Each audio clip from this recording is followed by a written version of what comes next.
how do you go from this to this? The fall off of Ninja Kamui has to be studied, and we're about to do it right now.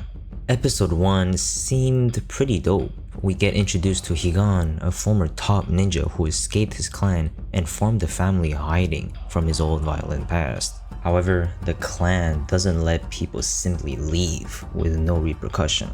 They send a bunch of ninjas to come and basically assassinate Higan and his family. They almost succeed, killing his wife and his child, but he mysteriously survives and is ready to come back in the game. He vows to seek revenge against those who took his loved ones from him. We also get introduced to the concept of secret arts. It's a super secret power that only top ninjas have that lets them shift the tide of the battle in an instant. On top of that, the fights themselves seemed pretty cool. At least for me personally, I've always enjoyed ninjas just fighting it out in a stealthy and strategic way. So the show was already looking pretty promising just off episode 1. Furthermore, the animation was also top tier and made the battles even more enjoyable to watch. I mean, take a look at this.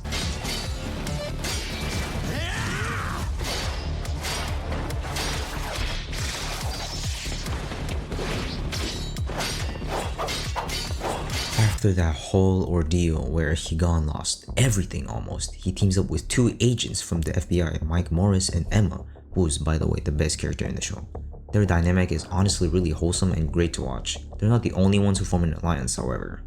Higan's old clan also teams up with Oza, a giant technological company who are basically controlling the world behind the scenes with their incredibly advanced technology. This is where the series starts going downhill, as Higan was basically one of the 3 best ninjas of the clan. Almost nobody would be a challenge for him if he's locked in, which is why the clan teams up with a tech powerhouse in order to harness the power of technology. They create ninja suits that give a tremendous boost in power such that regular fighters can now overpower Higan, which is kind of an issue in my opinion. Like, I get it, there wouldn't be any competition to Higan otherwise, but it feels like whenever you introduce robot and technology fighting inside of a ninja show, especially when this new concept overpowers the traditional ninja style, the show kinda loses its charm.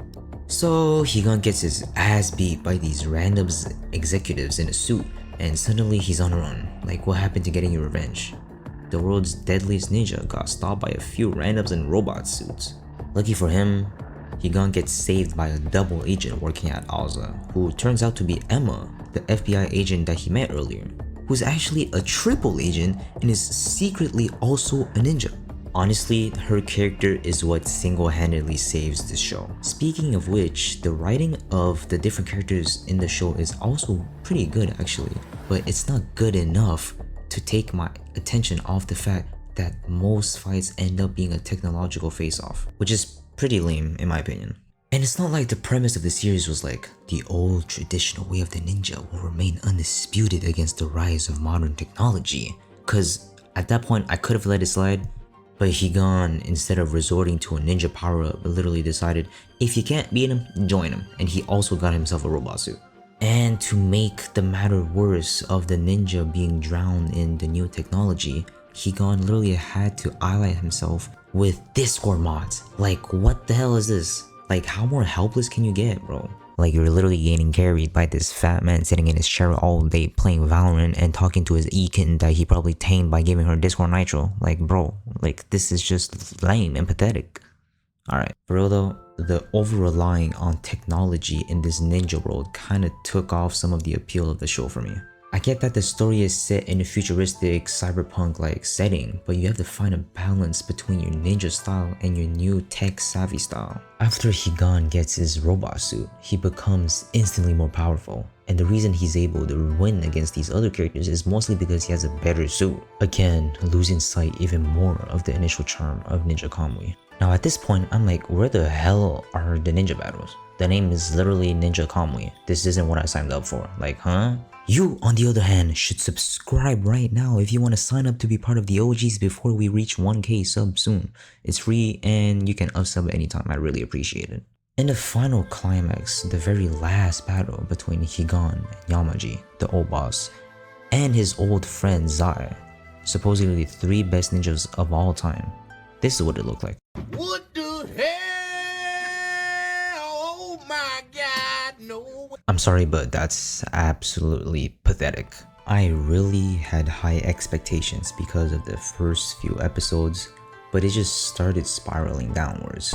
And that hype secret art we were promised at the start of the series had the most anticlimactic conclusion. Like, they could have saved a lot by simply having Higan overpower Yamaji or Zai, the 2 final villains who relied too much on the new technology, such that their ninja skills had gotten rusty, and Higan, being the GOAT ninja that he is, used his secret art that was so much stronger than whatever they had, and he won. And his secret art was that good that it completely trumped the new technology, asserting that the strongest ninja prevails in the world full of modern devices and shit. But no, that's not what happened. Unfortunately, the secret arts seemed pretty underwhelming from what they were hyped up to be. It's honestly kinda sad because I was expecting really good things and a great ending for this show, rivaling maybe JJK, but it failed to reach that level after a couple episodes. However, if the studio and the writers decide to pick it up for season 2, there might be opportunity to redeem it since a lot of Aza has been packed up and we have yet to explore a couple routes in the ninja story and their history. But I doubt the writers will give it a season 2, so this is probably like the only Ninja Kamui video that I'll ever make. So subscribe and leave a like, please.